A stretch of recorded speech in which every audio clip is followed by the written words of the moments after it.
ডানকুনি থানার অন্তর্গত ডানকুনি সাইডিংয়ে এক লেবার কন্ট্রাক্টর শেখ নাজির আলীকে প্রাণে মারার হুমকির অভিযোগ দুই ব্যক্তির বিরুদ্ধে। অভিযোগ, দীর্ঘদিন ধরে পাপ্পু সিং ও শেখ জাফর আলী দফায় দফায় অভিযোগকারী শেখ নাজির আলীর কাছ থেকে 1.5 লক্ষ টাকা বিনা কারণে জোরপূর্বক আত্মসাৎ করে। পরে আবার টাকা চাইলে শেখ নাজির আলী টাকা দিতে অস্বীকার করলে তাকে প্রাণে মারার হুমকি দেয় পাপ্পু সিং ও শেখ জাফর আলী।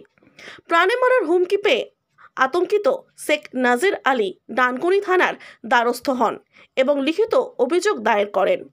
এই প্রসঙ্গে অভিযোগকারী শেখ নাজির আলী ঠিক কি বলছেন শোনাবো আপনাদের। ঘটনাটা ঠিক কি ঘটেছে এখানে? দীর্ঘ 1 বছর ধরে আমি এখানে লেবার কন্ট্রাক্টর করি। সাধারণ পাপ্পু সিং এবং শেখ জাফর দুজন মিলে প্রত্যেক মাসে 1-1.5 লাখ টাকা আমার থেকে জোর করে নিয়ে যায়। আচ্ছা, নিয়ে যায় দীর্ঘ 1 বছর প্রায় হয়ে গেল। এই মাসে আমি বলেছি যে আমি আর দিতে পারছি না, আমি দেব না। এই কারণে ওনার দুজন রাত্রে কালকে আমার সঙ্গে ব্রিজের তলায় দেখা হওয়ার পর বলছে না দিলে মেরে হাত পা ভেঙে দেবো এবং মার্ডার করে দেবো যদি না দেওয়া হয়। জানে মারা হুমকি দিচ্ছে। এটা কবে ঘটেছে? কালকে রাত্রির ওই 9টা 9:30 অবধি। আচ্ছা, আপনি সাইডিং এ কি টেন্ডার নিয়েছেন? হ্যাঁ, আমি লেবার কন্ট্রাক্টর টেন্ডার নিয়ে কাজ করি। আচ্ছা, কোন জায়গা ওটা? Dankuni railway yard siding. কত বছর ধরে কন্ট্রাক্ট আছে? আমি আছি ধরুন না 2013 থেকে।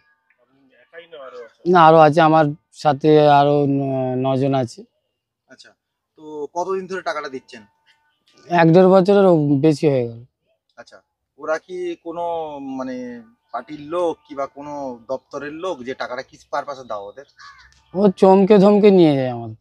1 বছর আমি চাইছি না আর যেন কোনো টাকা পয়সা দিতে হয়। আমি লেবার পেমেন্ট করতে পারছি না, সমস্যা হয়ে যাচ্ছে। কি কারণে টাকাটা নিচ্ছে ওরা প্রত্যেক মাসে? কারণ তোলা যাকে বলে, জোর করে নিতে, নাহলে এখানে কাজ করতে দেবো না।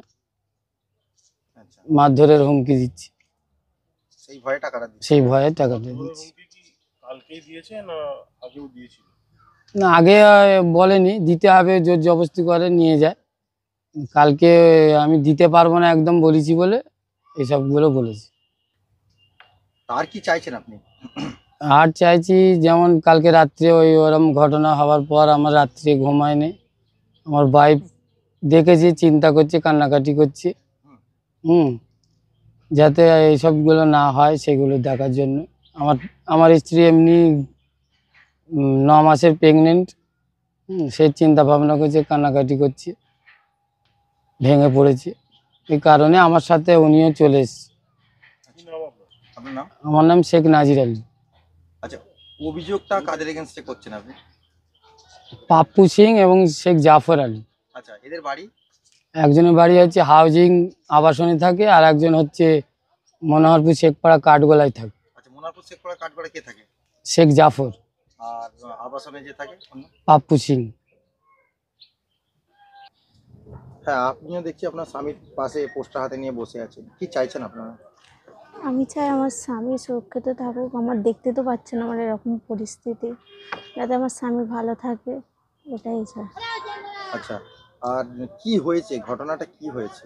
আমার স্বামীকে প্রাণে মেরে দেওয়ার ধমকি দিয়েছে। এখানে কার কাছে কাজ করেন? নাজির ভাইয়ের কাছে কাজ করে। নাজির ভাইয়ের কাছে। পেমেন্ট ঠিকঠাক দেয়? পেমেন্ট ঠিক মতন পাচ্ছে না। আচ্ছা, কেন পেমেন্ট ঠিকঠাক পাচ্ছে না? এখন কোথার থেকে কি দেখি কেউ টাকা পয়সা চোট খেয়ে যাচ্ছে, কিছুই বোঝা যাচ্ছে না। আচ্ছা, পেমেন্ট ঠিক মতন পাচ্ছে না। কাজের জন্য, টাকার জন্য লোক লিভারে হাউকাউ করছে, সময় মতন টাকা পয়সা দিতে পারছে না। সমস্যা হচ্ছে এটা। পেতেন? আগে ঠিকঠাক পেতাম, এখন ঠিকঠাক পাচ্ছি না। বলছি কার কাছে কাজ করো? নাজির ভাইয়ের কাছে। কাজ কেমন হচ্ছে? কাজ আগের মতন হচ্ছে না, এরপরে পেমেন্ট ঠিক মতন দিচ্ছে না। এই আমাদের কাজও বেশি একটা হচ্ছে না, পেমেন্ট দিচ্ছে না।